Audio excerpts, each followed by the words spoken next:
que se ganó con los eventos del Señor Jesucristo, tanto en su muerte como en su resurrección. Algunos saben, es difícil en un solo sermón hablar de todo lo que se ganó en esa cruz del Calvario, en esa tumba vacía. Entonces yo he llamado a esta prédica revelaciones de su resurrección. Revelaciones de su resurrección. Yo quiero que si tú simplemente te emocionas cuando ves una película o te entristeces, yo quiero que a la luz de la palabra de Dios tú te llenes de gozo, tú te llenes de alegría, de comprender lo que hay detrás de esos eventos, ¿no? Por eso le he llamado revelaciones de su resurrección. Y mira, hermano, créeme que por muy discípulos que hayan sido los 12, después los 11, por muy discípulos, por muy apóstoles que luego llegaron a ser, para ellos fue muy difícil la comprensión de lo que estaba ocurriendo. Así que lo primero que yo quiero que tú veas, hermano, y yo te voy a decir por qué hago énfasis en esta área, es el shock de su muerte para sus discípulos, para su gente de ese momento, el shock de su muerte y la incredulidad de su resurrección. Fíjate cómo le llama, el shock de su muerte. ¿Qué es un shock? ¿A qué me refiero cuando digo que ellos entraron en shock? ¿El impacto? El impacto, ¿no? La conmoción, el qué está pasando. Aunque Cristo, como lo vamos a ver ahorita, ya se los había dicho, esto va a ocurrir, esto va a ocurrir, esto va a ocurrir, esto va a ocurrir. Y en el momento en el que ocurre, llega un estado de shock. Hermanos, muchas de las veces la palabra tiene textos que nos anteceden a las cosas que nos van a ocurrir después. Y lo dice claramente, esto va a ocurrir en tu vida. Por ejemplo, cuando Cristo dijo, en el mundo tendréis aflicción, pero confiar, yo he vencido al mundo. Y luego venimos al cristianismo, nos hacemos creyentes, hermano, y llega algún aspecto en la vida en el que tenemos aflicción, y decimos, yo pensaba que al venir a los pies de Cristo, yo no iba a sufrir. Y llega ese choque a nuestras vidas, con la palabra dice, en el mundo tendréis aflicción, pero tal parece que no terminamos de leer todo el versículo, porque todo el versículo dice, pero confiad, porque yo he vencido el mundo. Miren, hermanos, pues estos discípulos, yo quiero que me acompañes a leer unos textos para nosotros ver el estado en el que ellos se encontraban después de la muerte del Señor. Marcos, hermano, capítulo 16, verso 9 al 11, nos revela un poquito de lo que es esto que yo he llamado el shock de los discípulos ante su muerte y la incredulidad de su resurrección. Habiendo pues resucitado Jesús por la mañana, el primer día de la semana, apareció primeramente a María Magdalena, de quien había echado 7 demonios. Yendo a ella, lo hizo saber a los que habían estado con él. ¿Quiénes eran ellos, hermano? Los que habían estado con él. Eran los discípulos, por lo tanto aquí en esta parte, aunque no los menciona por nombre, está hablando de ellos. Dice, yendo a ella, lo hizo saber a los que habían estado con él.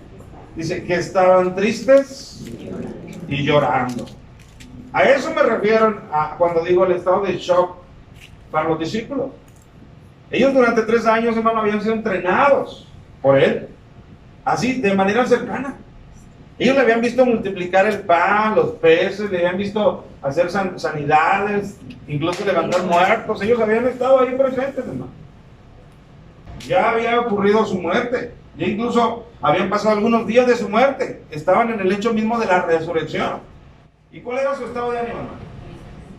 Dice ahí, estaban tristes, estaban llorando, estaban en un lamento. Cuando Cristo les había dicho, esto va a ocurrir, y ellos estaban tristes, estaban llorando, estaban en un lamento, estaban en congoja, porque ellos no comprendían qué es lo que había ocurrido. ¿Cómo puede ser posible que Él, el Maestro, en el que nosotros teníamos puestas nuestras expectativas, nuestras esperanzas, Él que era nuestra fuerza, y ahora ¿dónde está? Está muerto, ellos pensaban, aunque en realidad en ese momento Él estaba vivo. Pero para ellos decían, Él está muerto, y nota cómo incluso dice el siguiente versículo, ellos cuando oyeron que vivía y que había sido visto por ella, dice, no lo creyeron. Una vez que ellos escucharon de parte de María Magdalena, el Maestro ha resucitado, yo lo vi resucitado, ellos no le creyeron. Hermanos, el estado de shock no les permitía creer la realidad de las cosas. ¿Tú has pasado algún momento por estado de shock en tu vida? ¿Te has choqueado alguna vez? En esos momentos de shock, hermano, emocional, mental, ¿es fácil tomar buenas decisiones? ¿Es fácil ver exactamente cuál es el camino correcto a seguir ante esa situación que tú estás padeciendo? No, porque precisamente es un golpe emocional, es una descarga, hermano, un shock. Ellos estaban en ese momento así. Pero no solo eso, mira, camina por favor al Evangelio de Lucas. Lucas 24. Tenemos del verso 18 al verso 24. Esto se da en una plática cuando dos de los, no apóstoles, pero sí discípulos del Señor, van de regreso ya en el atardecer hacia donde ellos probablemente moraban, a un lugar que se llamaba Emaús. Y en eso ellos van caminando y el Señor, el día que resucitó, se les presenta ante ellos y se les acerca y los empieza a oír que están platicando y les dice, ¿qué son esas pláticas? Y entonces nosotros llegamos al versículo 17, dice, y les dijo, hablando del Señor Jesús, les dijo, ¿qué pláticas son estas que tenéis entre vosotros mientras camináis? ¿Y por qué estáis tristes? Nota cómo era el semblante de ellos. Estaban tristes. Respondiendo uno de ellos, que se llamaba Cleofas, le dijo, ¿eres tú el único forastero en Jerusalén que no has sabido las cosas que en ella han acontecido en estos días? ¿Eres tú acaso, fíjate lo que le dice, ¿eres tú acaso el único? Has de ser forastero, porque si fueras de Jerusalén, sabrías, estuvieras enterado de las cosas que han acontecido en los últimos días. Pero puesto que nos preguntas que qué son estas pláticas, nosotros asumimos que eres un forastero. ¿Eres el único que no sabe lo que ha pasado? Fíjate la pregunta que le están haciendo. Yo creo que si el Señor les hubiera querido contestar, ¿qué les hubiera dicho? Soy el único que precisamente sabe lo que ha acontecido, porque lo que ha acontecido conmigo. Pero sin embargo, él les pregunta, les dice, entonces él les dijo, ¿qué cosas? A ver, platíquenme. ¿A qué se refieren con las cosas que no sé por ser el forastero que ustedes piensan que soy? Y ellos le dijeron, de Jesús Nazareno. Sí lo conozco, podría decir él, ¿verdad? Sí lo conozco. De Jesús Nazareno. Fíjate lo que ellos pensaban. Ellos no saben que están hablando con Jesús resucitado. Y ellos le dicen, de Jesús Nazareno, que fue varón profeta. ¿Notaste el verbo? Sí. ¿En qué tiempo está? Pasado, fue. Amén. O sea, en un tiempo, pero ahora no está. Están choqueados por la muerte de Cristo. Que fue varón profeta. Seguro que solamente fue varón profeta. Era el Mesías, era el Salvador. Pero ellos en ese momento, como estaban choqueados por la muerte de Jesús, ellos dicen, fue varón profeta, poderoso en obra y en palabra delante de Dios y de todo el pueblo. ¿Y cómo le entregaron los principales sacerdotes y nuestros gobernantes a sentencia de muerte y le crucificaron? De eso estaban muy claros ellos. Pero nosotros, escucha su ánimo. Pero nosotros esperábamos, ¿en qué tiempo está, hermano?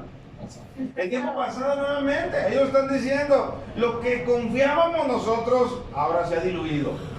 Pero nosotros esperábamos que Él era, tiempo pasado, el que había, tiempo pasado, de redimir a Israel. ¿Tú notas cómo ellos están hablando? Ellos están hablando totalmente desilusionados. Ellos están hablando decepcionados, quizás no de Él, sino quizás de sí mismos, decir, ¿cómo fue que nosotros nos atrevimos a pensar que Él era el que habría de redimir a Israel y ahora está muerto? Estaban decepcionados, estaban choqueados. Su pensamiento y su ánimo estaba golpeado a mano de poder. ¿Sí lo alcanzan a notar, hermano? Sí. Como todo lo que ellos están hablando lo hablan en tiempo pasado. ¿Por qué en pasado? Claro, porque lo vimos cuando le crucificaron y le vimos cuando le fueron a sepultar. No lo hemos visto resucitado, es lo que le faltaba. Pero nosotros esperábamos que Él era el que había de redimir a Israel. Y ahora, además de esto, hoy es ya el tercer día que esto ha acontecido. Ya tiene 3 días que se murió. Así que ellos estaban golpeados anímicamente, vapuleados anímicamente. Imagínate en los 3 años del ministerio de Jesús. Yo no sé si tú recuerdas una de las preguntas que le hicieron los discípulos. Le dijeron, Señor, ¿restaurarás a Israel el reino en estos días? Ellos sabían, hermano, ellos creían que él era el Mesías que políticamente les iba a devolver nuevamente su autonomía como país. Acuérdense que ellos estaban bajo el gobierno de los romanos. Y cuando aparece Jesucristo y le ven hacer todas las obras y saben que Dios está con él, ellos piensan que él les va a regresar nuevamente ese lugar que un día tuvieron con David, con Salomón, y que en ese tiempo estaba perdido. Y entonces todas sus expectativas estaban puestas en él. ¿Y ahora dónde estaba él? Muerto. Para ellos estaba muerto. Y junto con su muerte, hermano, sin duda murieron sus esperanzas, sus expectativas, su buena voluntad, sus deseos. Nada más le vieron expirar en la cruz. Se acabó todo. Amén, hermano. Así es como estaban ellos. De hecho, me llama mucho la atención. Si tú das una vueltita nada más atrás al capítulo, todavía al 24, pero si tú lees el versículo 9 al 11, volviendo del sepulcro, dieron nuevas o noticias de todas estas cosas a los 11 y a todos los demás. Eran María Magdalena y Juana y María Madre de Jacobo y las demás con ellas, quienes dijeron estas cosas a los apóstoles de su resurrección. Mas a ellos, escucha, les parecía locura las palabras de ellas y no las creían. Fíjate, vienen las mujeres que muy de mañana habían ido y ven al Señor resucitado y van a contarle a los apóstoles, a los 11 que quedaban, ya no estaba Judas, se había quitado la vida. Y les empiezan a platicar. ¿Tú cómo te imaginas? A ver, quiero estudiar con una de las mujeres de aquí. Si tú hubieras sido una de esas mujeres y tú habías sido comisionada para que les fueras a decir a los apóstoles que Él está vivo, ¿tú cómo se los hubieran platicado? Con emoción. Con emoción, quizás. ¿Cómo más te imaginas que tú como mujer hubieras llegado a platicármelos? Con entusiasmo. ¿No te imaginas a lo mejor hasta corriendo? Hasta velozmente, hasta donde están ellos tocando la puerta. ¡Abran! Agitadas, abran. A lo mejor se atragantaban de las palabras. Él está vivo. ¿Quién? Él está vivo. El Señor, Él está vivo. Lo acabamos de ver. Y luego nota la actitud de ellos. Más a ellos les parecía locura las palabras de ellos. Están locas. Oh, hermano, imagínate.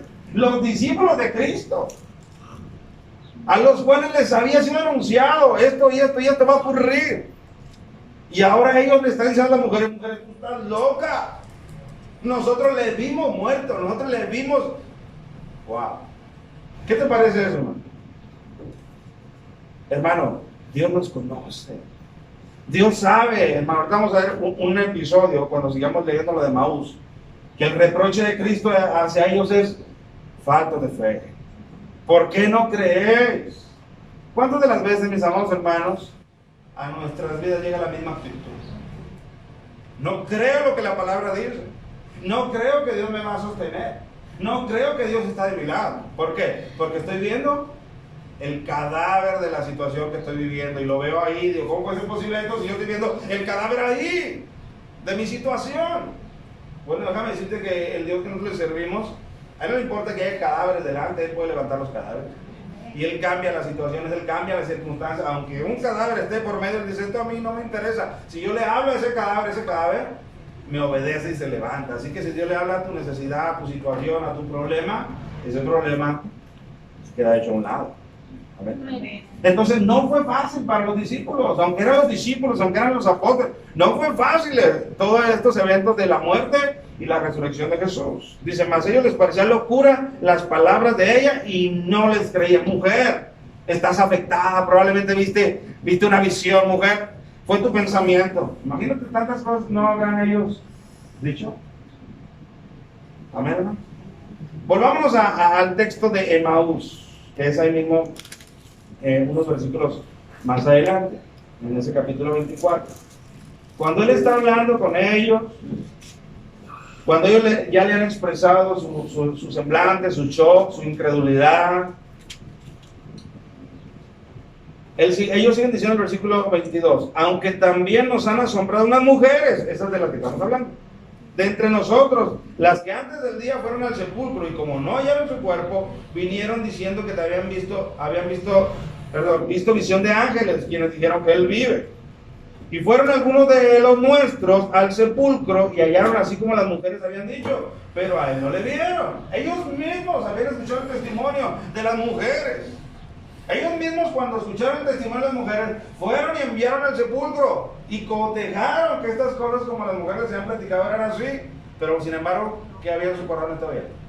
Incredulidad todavía, ¿verdad que sí? Y fue tal la incredulidad que dice Cristo: tengo que yo aparecerme a ellos, porque si no, estos se mete el sol y completamente no creen absolutamente en mi resurrección. Entonces sigamos leyendo. Dice el versículo 25: entonces él les dijo: oh insensatos y tardos de corazón para creer todo lo que los profetas han dicho. Fíjate la pregunta que les hace. ¿No era necesario que el Cristo padeciera estas cosas y que entrara en su gloria? Él les dice: a ver, ¿qué no estaba así el plan original trazado en las escrituras mediante los profetas, que esto tenía que acontecer? ¿Qué respuesta tendrían que dar ellos, hermanos? Sí. Es cierto, porque si nos vamos a los profetas, a los que Cristo le está mencionando, todos los profetas decían que el Cristo tenía que padecer. Si había otro Mesías que se levantara sin padecimiento, no era el Mesías bíblico. El Mesías que debería de haber venido en ese tiempo tendría que padecer. Pero ellos, aún viendo, no estaban viendo. Amén. Fíjate nada más, hagamos rápidamente este repaso de las veces que Cristo anunció que Él había de morir. Y están en los diferentes evangelios. Solo escogí el evangelio de Marcos porque están más cerquita los textos. Vea a Marcos capítulo 8, versos 31 y 32. Dice: y comenzó a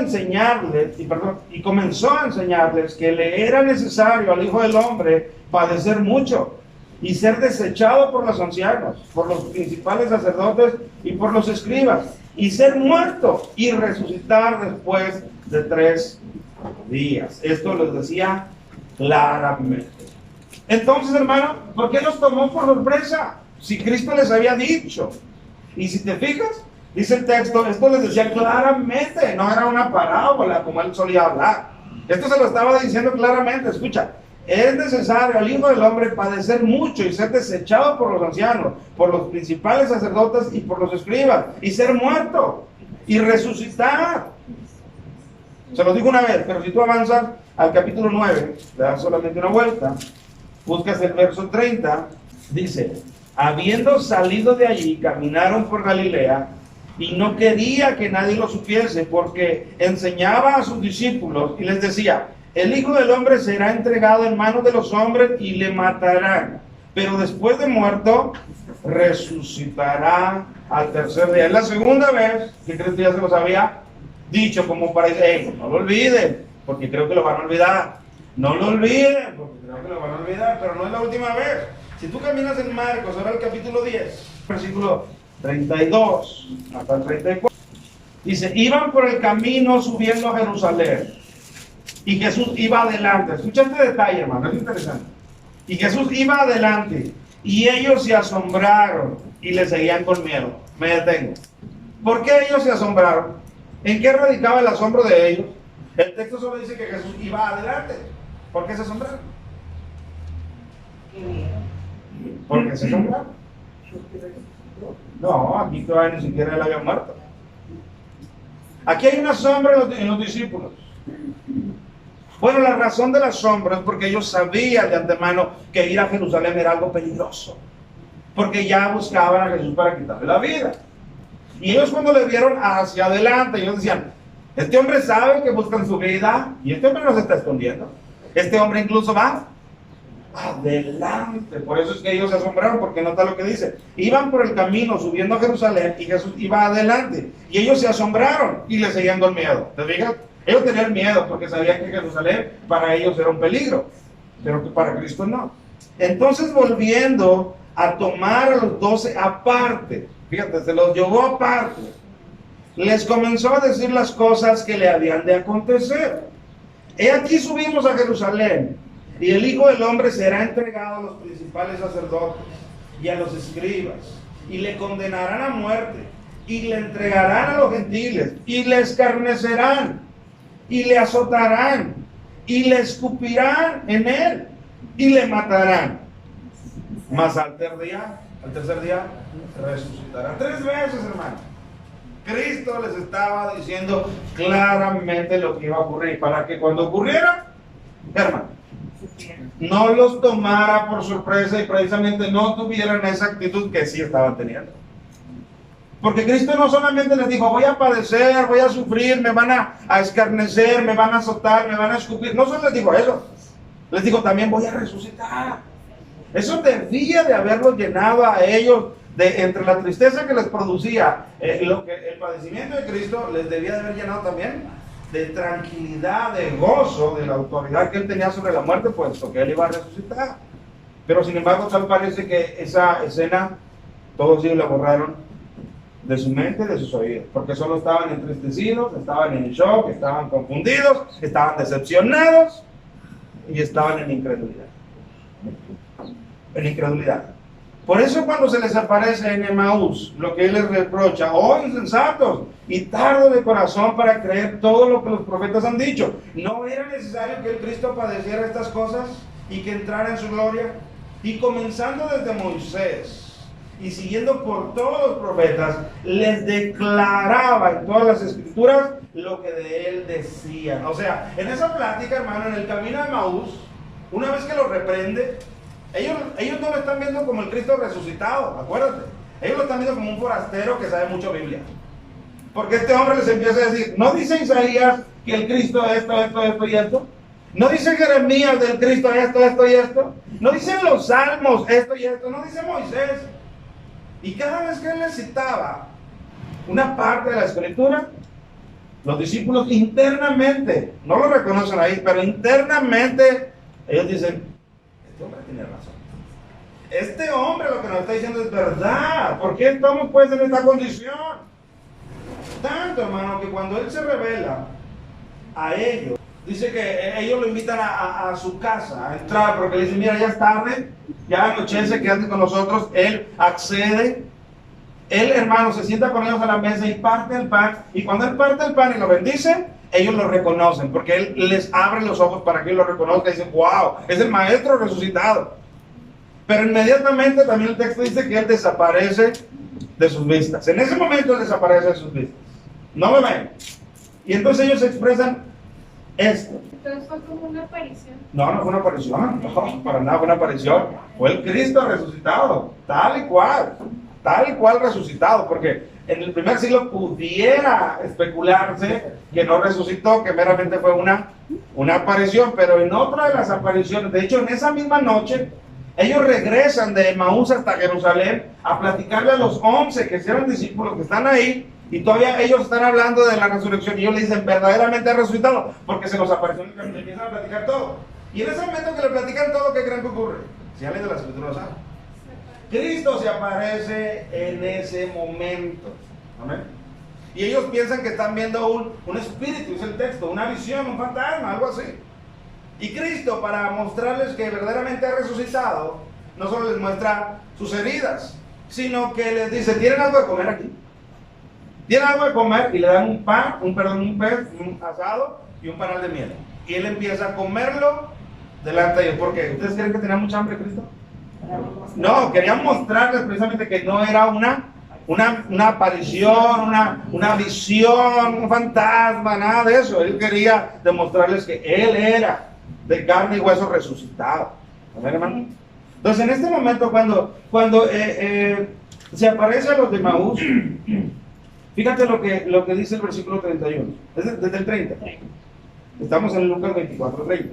Y aconteció que estando sentado con ellos a la mesa, tomó el pan y lo bendijo, y lo partió y les dio. Entonces les fueron abiertos los ojos y le reconocieron, mas él desapareció de su vista. Usted podría decirme, ¿cómo fue eso? Bueno, acuérdense que él ya tenía un cuerpo glorificado, no solo resucitado, también un cuerpo glorificado. En aquel momento, cuando estaba con los discípulos, dice la Escritura que estaban todos encerrados porque tenían miedo. Y dice que él de todos modos entró estando las puertas cerradas por el cuerpo glorificado que él tenía. ¿Estamos de acuerdo? Entonces dice aquí, y se decían el uno al otro, escucha este texto es fenomenal.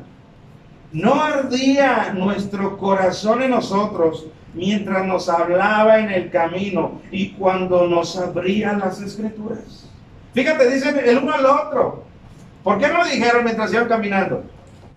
No lo dijeron. Pero en su corazón, cada vez que les decía el texto de Isaías, que hablaba de su resurrección, de su padecimiento, ellos sentían una flama en su corazón. Hermano, ¿cuántos sienten una flama en sus corazones cuando leemos la palabra de Dios? Eso es lo que Dios hace a través del Espíritu en su vida. Porque por eso usted dice el famoso amén. ¿Por qué lo dice? Porque su palabra llega hasta sus oídos, usted la siente y usted responde. Y usted dice amén por lo que está haciendo el Espíritu en su vida, de convencerle. Amén. Y ellos decían, no ardía nuestro corazón. Oye, ¿tú no sentiste ese ardor en tu corazón? Claro que lo sentí. Yo pensé que tú eras el que no lo sentías. No, yo también lo sentí. Sentíamos un ardor en nuestro corazón, hermano. Que Dios te dé ese ardor en tu corazón al escuchar la palabra de Dios. Ese es mi deseo. No ardía, porque fíjate, ¿por qué ardía sus corazones? Dice, cuando nos abría las escrituras. O sea, hermano, ahí habla de el dominio, la importancia, el lugar que tienen las escrituras. Amén. Yo puedo dar un testimonio, hermano, gloria a Dios, porque Dios me ayudó esta semana y amén. Pero nunca será tan poderoso como cuando hablamos las escrituras. Acuérdense que la palabra es viva y eficaz, y más cortante que toda espada de dos filos, y penetra hasta el corazón, y discierne las intenciones, los pensamientos. Por eso nosotros proclamamos su palabra. Amén, hermano. Amén. Entonces, hasta este punto, ¿qué es lo que he querido decir? Usted va a decir, hermano, ¿y dónde me quiere llevar? Esto solamente ha sido contexto. ¿Por qué? Porque yo solamente quiero decir, para ellos, siendo los apóstoles, los discípulos, los que le vieron, los que le oyeron, los que vieron, los que sabían, los que fueron partícipes de su testimonio, les fue difícil, hermano, creer estos eventos tan difíciles de creer. ¿Amén?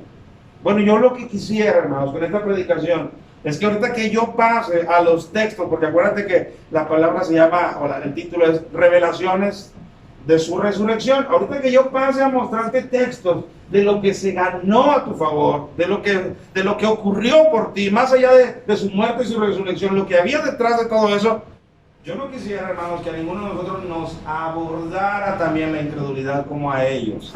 Y entonces estuviéramos en un punto en el cual fuéramos también incapaces, hermano, de nosotros reconocer lo que ocurrió a través de esos actos. Tristemente, todos los que hacen el Via Crucis participan, ¿y saben qué?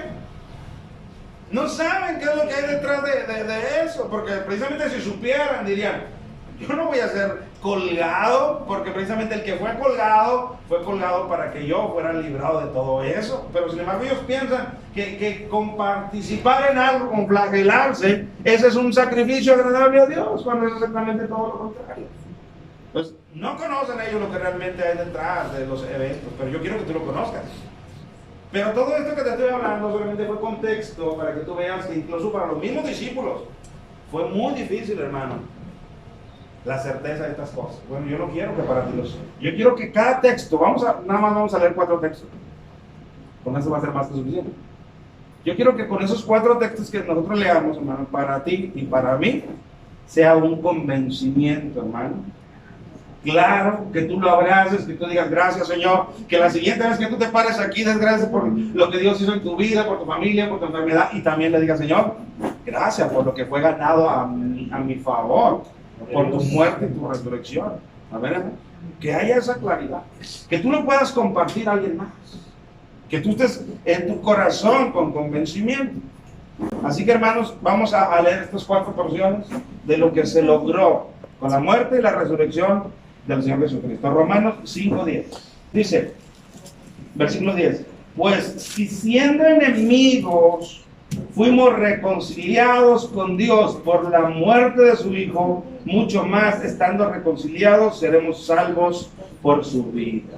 Ahí ese texto inmerso nos dice una verdad, nos comunica una verdad de lo que se consiguió con la muerte del Señor Jesucristo. Más allá de una escenografía, más allá de una semana, más allá de un ritual. Escucha, ¿sí lo percibiste? Fíjate, lo leo nuevamente. Porque si siendo enemigos, ahí me detengo. La Biblia dice que nosotros éramos enemigos de Dios. Éramos enemigos de Dios, éramos contados como enemigos de Dios. Siempre se lo he preguntado, ¿qué posibilidad, siendo yo un enemigo de Dios, tengo al tener una lucha con Dios, por ser su enemigo, qué posibilidad tengo de estar en pie? ¿Qué porcentaje, hermano? ¿Del 0 al 100? Cero. No tengo nada de porcentaje, por lo tanto, no me convenía ser enemigo del Señor. ¿Verdad que no? A nadie le conviene ser enemigo de Dios. Pero dice este texto, porque si siendo enemigos fuimos reconciliados con Dios por la muerte de su Hijo. Esa enemistad que había entre nosotros, hermano, y Dios fue subsanada, fue quitada del medio, porque dice que fuimos reconciliados. ¿Qué es una reconciliación, mis amados hermanos matrimoniales que se han peleado? Y que saben lo que quiere decir eso, que nos hemos peleado. ¿Qué es una reconciliación? Es cuando yo me he enojado por alguna situación, tenga o no tenga la razón, y nos enfadamos y cada quien para su lado, y luego no te hablo y no me hablas, y así. No, eso no es algo bueno, no le estoy predicando que eso haga. Eso no es algo bueno, pues es algo que nos pasa. O con un amigo, o con un jefe. Amén. Y entonces en medio de ese tiempo, hermano, hay una separación. Ahí no te quiero ni ver, no te quiero ni oír. ¿Amén? No quiero ni saber nada de ti. Que no está bien, pero nos ocurre. Pero también ocurre un momento en el cual como que doblegamos un poquito el orgullo, las palabras, y como que volteamos, a él no está viendo y no nos está viendo, y luego decimos, se me hace que ya está cayendo, y luego ya después de alguna otra manera, hermanos, nos acercamos y decimos lo siento. Y la otra persona dice, yo también lo siento. Y entonces en ese momento ocurre una reconciliación. Bueno, ¿sabes qué? Nosotros estamos enemistados con Dios por causa del pecado. Amén. Había una separación, un distanciamiento. ¿Y sabes qué es lo más maravilloso, hermano? Que nosotros como seres humanos tenemos este pensamiento. Si la otra persona fue la que se equivocó y hay que reconciliarnos, ¿quién tiene que venir? Ella. Ella porque ella la regó. Yo porque yo la regué, pero el que la regó. Hermano, entre la ruptura del hombre y Dios, ¿quién la regó? ¿El hombre o Dios? El hombre fue el que causó esa ruptura por el pecado. Amén. Pero ¿sabes quién fue el que dio el primer paso para la reconciliación?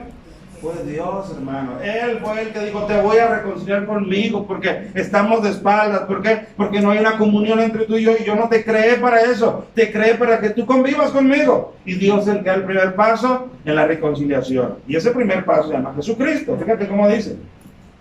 Dice, porque si siendo enemigos fuimos reconciliados con Dios, dice, por la muerte de su Hijo. Oh, hermano, en ese momento, mientras él estaba en la cruz agonizando, sintiendo toda la ira del castigo del pecado de nosotros, vertido en él, en ese momento, hermano, Jesucristo nos estaba reconciliando con el Padre.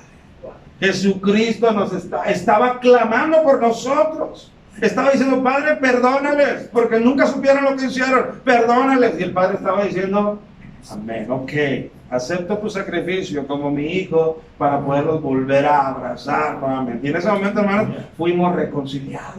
¿Usted cree que el que está colgado ahí en el Via Crucis, ahí arriba, y que está él muy orgulloso porque tiene ese papel, usted sabe que él sabe que hay una reconciliación que Dios ha hecho en el original que ocurrió? ¿Él lo sabe? Él no lo sabe. Él incluso puede bajarse de esa cruz en la que está participando y luego tienen ahí repleta unas bebidas embriagantes y él puede decir, me cansé mucho. Me lo merezco. Me lo merezco. Este fue el sacrificio que hice por ustedes. Ahí le habla la colonia. Y no sabe lo que hay detrás.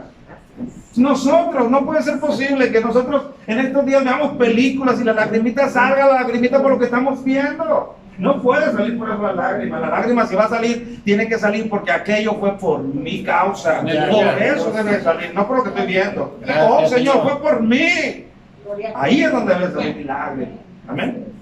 Entonces, hermano, la primera de las cosas que nosotros recibimos o que ocurrió o que se nos revela, por eso se llama revelaciones de su resurrección, es que nosotros fuimos reconciliados. ¿Saben? Usted diga, yo soy un reconciliado. Amén. Diga, yo la regué, yo fui el que me alejé, yo fui, y Cristo fue el que me trajo. Dios fue el que me trajo a través de Cristo, así que hoy estoy reconciliado. Así que usted es un reconciliado con Dios. Eso ya es para que usted diga, Gloria a Dios. Amén. Gracias porque soy un reconciliado. Bueno, si es un reconciliado, viva como un reconciliado. Viva como un reconciliado. Sépase perdonado, sépase reconciliado. No viva con complejos del pasado. Él perdonó todo su historial pecaminoso del pasado. A ver, hermano. Pero no solo eso. ¿Lo tiene? Fíjate bien lo que dice. Hebreos 2:14. Así que por cuanto los hijos participaron de carne y sangre, esos hijos somos nosotros. Él, hablando de Dios, también participó de lo mismo, carne y sangre. O sea que ¿cómo? Él se hizo hombre, acuérdense. Él se humanó, él adquirió un cuerpo como el tuyo y el mío, que se llamó Jesucristo. Amén. Entonces dice, él también participó de lo mismo, ahí viene la finalidad, para destruir por medio de la muerte al que tenía el imperio de la muerte, esto es, al diablo. O sea, hermano, Dios se preparó a sí mismo un cuerpo. ¿Cuál cuerpo? El del Señor Jesucristo. ¿Para qué? Dice, para destruir por medio de la muerte al que tenía el imperio de la muerte. Mire, hay ovejas en los tiempos, o había ovejas en los tiempos de Israel que ofrecían sus sacrificios, que desde que nacían estaban hechas únicamente, o estaban pensadas, o estaban criadas únicamente para que fueran ovejas del sacrificio. O sea, toda su vida, mientras las alimentaban, las engordaban, y eso decir toda su vida, pues es decir mucho, porque solo duraban un año, tenían que ser ofrecidas al año de vida. Entonces, todo ese año no eran para que fueran mascotas de nadie, ni para que fueran, que dieran lana. Ellas eran solamente criadas, ¿para qué? Para morir. Bueno, el Señor Jesucristo, los años que Él vivió, desde bebé, hermano, Él los creció, Él fue pensado únicamente para morir, para el sacrificio. Para eso Él fue, cada día que pasó, Él estaba caminando hacia el destino que Él tenía de ser el sacrificio. ¿Por qué? Bueno, dice la finalidad en este versículo. Dice, para destruir por medio de la muerte al que tenía el imperio de la muerte. Dice, esto es el diablo. El diablo tenía el imperio de la muerte. Amén. Él tenía el dominio de la muerte, porque la paga el pecado de la muerte. Y él había introducido el pecado, por lo tanto él tenía el dominio de la muerte. Y luego cuando el diablo ve a Jesús, dice, este es el Hijo de Dios. ¿Y sabes qué decía el diablo? ¿Sabes qué pensaba? Si lo mato, acabo con toda la amenaza que él representa para mí. Y se movió para llevarlo a la muerte. Y cuando Cristo muere, hubo fiesta con Satanás y todos sus secuaces. Y decían, acá no saben a quién acabamos de matar. A Jesús, al Hijo de Dios. Y ya está en la muerte. Y como él tenía el imperio de la muerte, él decía, está cerrado con llave. Así que ya me lo eché al plato. Pero no sabía, hermano, que en realidad los planes de Dios era que a través de la muerte de Cristo, Él destruyera todo el imperio de la muerte. Porque solo pasaron 3 días y Cristo estaba en la muerte. Le dijo a Satanás y a la muerte misma y a todos, le dijo, ¿saben qué? Yo me voy. Ustedes ahí se quedan, porque yo tengo el poder para salir. Y en ese momento, Él salió. Dice Hechos, por cuanto era imposible que fuera retenido por ella. Cuenta que la muerte lo abrazó, hermano. Y Cristo le dice, sáquese que yo me voy de aquí. Y salió triunfante de la muerte. Y con eso, hermano, Él derrotó, dice este texto, además dice, destruir por medio de la muerte, de su muerte, al que tenía el imperio de la muerte. Esto es al diablo. Por lo tanto, el diablo está destruido ante Jesucristo. ¿Y cómo lo destruyó? Con su propia muerte. O sea que le dio, como dicen, una sopa de su propio chocolate. O sea que Cristo fue a jugar de visitante, hermano, y le ganó. Le ganó de visitante al diablo que estaba de local. Y Cristo fue, le ganó, lo goleó y lo eliminó, lo destruyó por completo. Eso se consiguió con la muerte del Señor Jesucristo, la victoria sobre Satanás. Ahora dice el versículo siguiente, y librar a todos los que por el temor de la muerte estaban durante toda su vida sujetos a servidumbre. Él libró y nos libra a todos los que hemos depositado nuestra confianza en Él, de los temores, de los terrores, de los pánicos de la muerte. Él nos libró, ¿sabe por qué? Porque ahora nosotros conocemos que si vamos a la muerte, Él nos va a sacar de la muerte. Por lo tanto, Él eliminó todo temor de la muerte. Eso también se consiguió. ¿Usted cree que eso lo sabe en el Via Cruz el que le va latigando? En esa escenografía, ¿usted cree que eso lo sabe? No lo sabe. Pero sí sería una terrible catástrofe que usted no lo supiera. Usted tiene que saber que Cristo con su muerte derrotó al que tenía el imperio de la muerte, que se llamaba Satanás, el diablo. ¿Está destruido? Porque Cristo fue victorioso. Porque salió bien campante de la muerte. La muerte ni siquiera pudo hacer absolutamente nada para retenerla, no pudo. Entonces ya vimos dos cosas, hermano, que se han conseguido, que se consiguieron, no por nosotros, por Cristo, con su muerte. Amén, hermano. Bueno, ¿qué le parece si vamos a otros dos textos para seguir viendo la revelación o algunas de las revelaciones de su muerte y resurrección? En 1 Corintios capítulo 15, verso 19 en adelante. Si en esta vida solamente esperamos en Cristo, somos los más dignos de conmiseración de todos los hombres, somos los más miserables. Si es que en esta vida solamente tenemos nuestras esperanzas y nuestras expectativas, somos los más dignos de lástima. Dice el texto. Dice, mas ahora Cristo ha resucitado. Ya hablamos de dos textos de su muerte, vamos a hablar de dos textos de su resurrección. Mas ahora Cristo ha resucitado de los muertos, primicias de los que durmieron es hecho. Porque por cuanto la muerte entró por un hombre, ahí me detengo. ¿Por qué dice ese texto que la muerte entró por un hombre? Y dice, y pasó a todos. ¿Quién es ese hombre, hermano? Adán, cuando pecó, ¿verdad que sí? Cuando él pecó, ¿qué nos heredó, hermano? El pecado y a la vez la muerte. Y desde Adán en delante no hay una sola persona que nunca haya pecado. No la hay. Porque es una herencia. ¿Amén? Por eso dice, así como versículo 21, porque por cuanto la muerte entró por un hombre, dice, también por un hombre la resurrección de los muertos. Ahora, ¿quién es ese otro hombre? Ese es Jesucristo. Dice, porque así como en Adán todos mueren, también en Cristo todos serán vivificados. Usted debería decirle, Señor, te doy gracias. Hermano, yo tengo un pariente que está descansando en ese lugar. Amén. Ahí está descansando. Pero ¿sabes qué me dice la Escritura? También en Cristo todos serán vivificados. Así que esa es una esperanza, esa es una tranquilidad, es una paz y es una seguridad. Porque Él será vivificado. Dice, todos serán vivificados, pero cada uno en su debido orden. Cristo, las primicias, luego los que son de Cristo, su venida. Así que, hermano, ¿cuál miedo a la muerte? Este texto nos está asegurando que con la muerte y después con la resurrección del Señor Jesucristo, cada uno de los que hemos depositado nuestra confianza en Él, tenemos garantizada, igual, una resurrección el día de mañana. Una resurrección gloriosa el día de mañana. Amén. Y usted dirá, hermano, ¿y si no muero? Porque está la posibilidad de que usted no muera. ¿Qué tal si Cristo viene en los siguientes 2 minutos? ¿Y si no muero?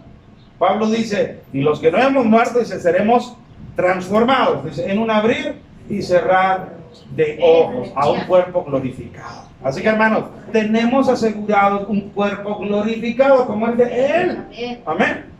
Por lo tanto, eso, los que planean el Via Crucis, los que hacen las películas, no lo saben, no lo conocen.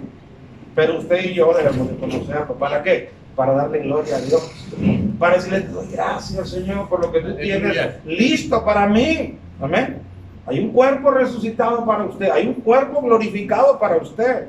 Hermano, ¿qué le duele? ¿A quién le duele aquí, hermano? ¿A quién le duele aquí? ¿A quién le duele acá? Dice la hermana que le duele todo. Bueno, déjame decirle, esa no es su realidad absoluta. Dios tiene preparado un cuerpo que no le va a doler absolutamente nada, glorificado. Es más, un cuerpo que no va a envejecer. Amén, hermano. Lo tiene preparado para usted y fue ganado por la resurrección del Señor Jesús. Amén. Y vamos a ver una cuarta cosa, hermano. 1 Pedro capítulo 1, verso 3. Bendito el Dios y Padre de nuestro Señor Jesucristo, que según su grande misericordia, o sea, todo esto que te voy a platicar, que dice Pedro, ocurre gracias a su grande misericordia. Según su grande misericordia, nos hizo renacer para una esperanza viva. ¿Por qué dice nos hizo renacer? Porque volvimos a nacer, ¿amén? Porque estábamos muertos en nuestros delitos y pecados, pero Él nos hizo renacer. Eso es lo que es el nuevo nacimiento, ¿estás de acuerdo? Él nos hizo renacer. Dice, para una esperanza viva, o sea, para que tú tengas una esperanza. Y dice que es una esperanza viva. Y luego dice, por la resurrección de Jesucristo de los muertos. ¿Qué fue lo que te da esa resurrección? ¿Qué fue lo que te da esa esperanza viva? La resurrección de Él. O sea, su resurrección sella, confirma, afirma que tú tienes una esperanza viva, segura. Ahora, fíjate cómo le sigue llamando Pedro a esa esperanza viva. Dice, para una herencia incorruptible, incontaminada e inmarcesible. Vamos a definir esas tres palabras, ¿no? Para que tú conozcas lo que te es asignado. ¿Qué es una herencia? Primero que nada, ¿qué es una herencia? Algo que te hereda. Oh, qué buena definición, ¿verdad que sí? No, esa la estoy diciendo yo. Una herencia es algo que te hereda. Una herencia es algo que alguien en su gracia, en su deseo, Él quiere hacerte partícipe. Él te lo doy. Es una herencia. ¿Amén? Pero fíjate cómo Pedro la describe, esta herencia. Dice, es incorruptible, es incontaminada y es inmarcesible. A ver, los jóvenes están en la escuela ahí. Inmarcesible es algo que no se marchita. Tú ves una flor, está muy bella, ¿verdad que sí? Arráncala y déjala unas horas, ¿y qué le va a ocurrir?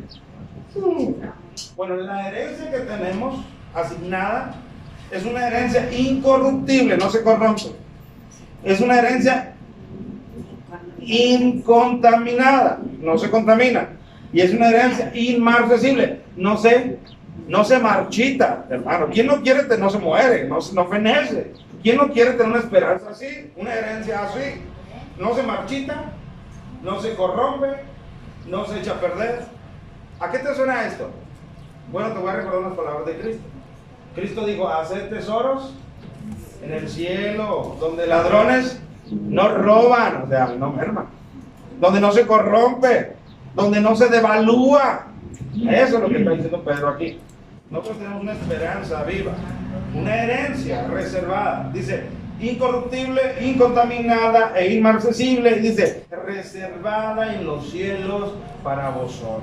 Así que, hermano, aunque tú puedas ser muy bendecido o bendecido en esta tierra, no se compara a la herencia que te está reservada en los cielos, hermano. En los cielos hay un lugar para ti. Cristo dijo, vos puedes a preparar moradas para que donde yo esté, vosotros también estén. ¿Y dónde está Él ahorita? Dice la Escritura que Él ascendió y fue recibido en gloria. Así que para donde Él esté, nosotros también estemos. Así que, hermano, ¿cuántos de ustedes tienen una propiedad aquí? Sí, como no, tienen casa, no digan que no. Tienen casas, algunos otros tienen terrenos. Bueno, le digo una cosa, aunque usted no tuviese nada en este lugar, nada, usted tiene una herencia reservada en los cielos a su nombre, lista para usted. Eso es lo que está diciendo la Escritura. Y todo eso fue, como ya dijimos en origen, por la resurrección de Cristo. Dice, reservada en los cielos para vosotros. Fíjate cómo Pedro quiere animarte para que tú salgas del culto bien animado. Dice, para vosotros que sois guardados por el poder de Dios mediante la fe. Fíjate, tú estás siendo guardado. Tú estás siendo guardado. ¿Por qué tú estás siendo guardado? No, no es por tu fe. Lee bien lo que dice ahí. Por el poder de Dios. El poder de Dios es el que te está guardando. Ahora yo quiero que tú te preguntes, ¿y de qué tamaño es mi guardia personal? Porque es el poder de Dios, tu guardia personal. ¿De qué tamaño es mi guardia personal? Pues nada más, hermano, el poder de Dios sirvió para crear el universo. Nada para que te des una idea. El poder de Dios que sirvió para crear el universo es el mismo poder que te está guardando tu vida para que tú llegues a gloria. ¿No es maravilloso?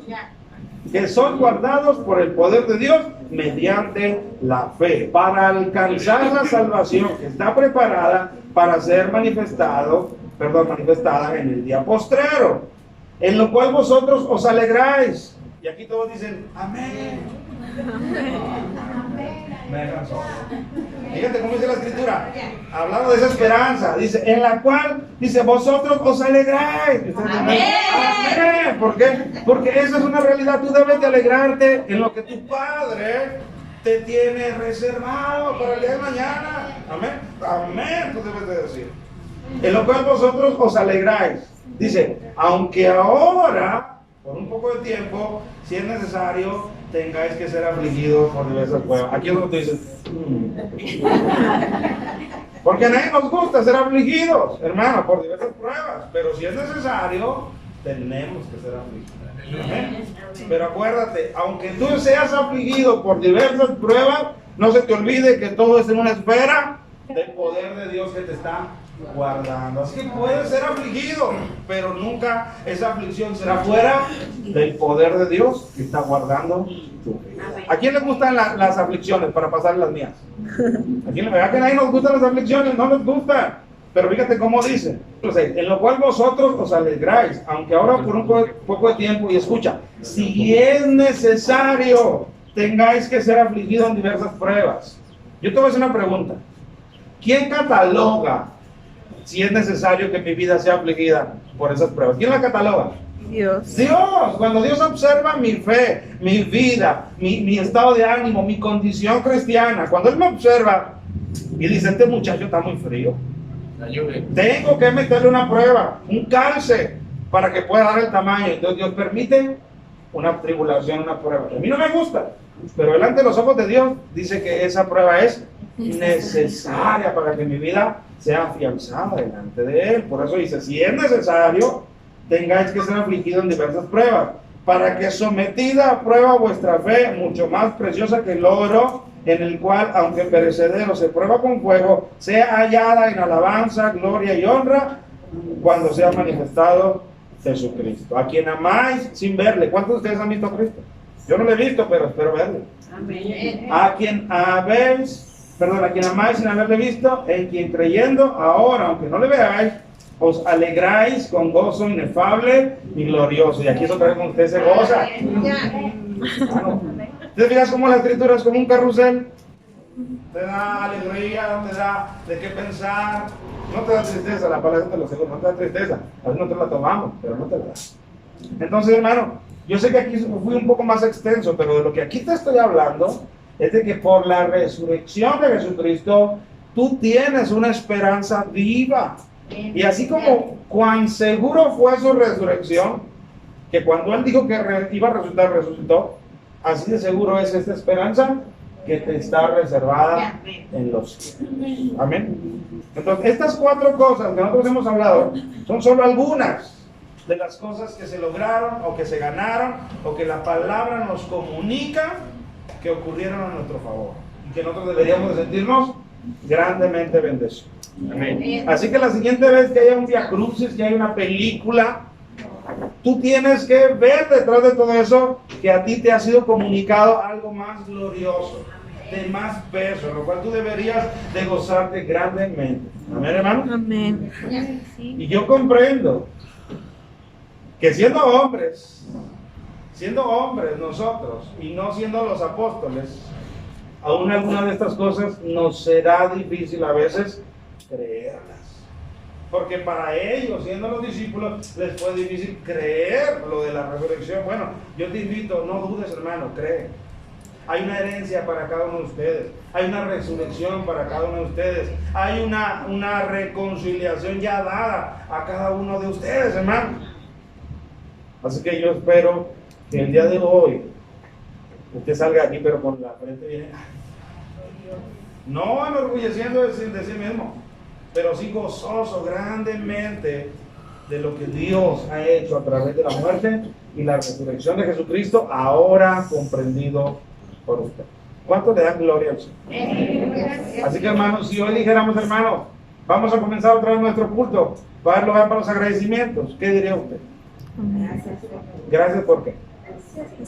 Gracias por tus logros, gracias por los regalos, gracias porque lo que hay detrás de la muerte y la resurrección de Jesucristo. Gracias por lo conseguido. Ahora te darías cuenta que lo que Dios hizo por ti en la semana, que no es poca cosa, pero en realidad queda un poquito de menor tamaño a lo que Él logró grandemente con lo que la gente se acuerda de esto.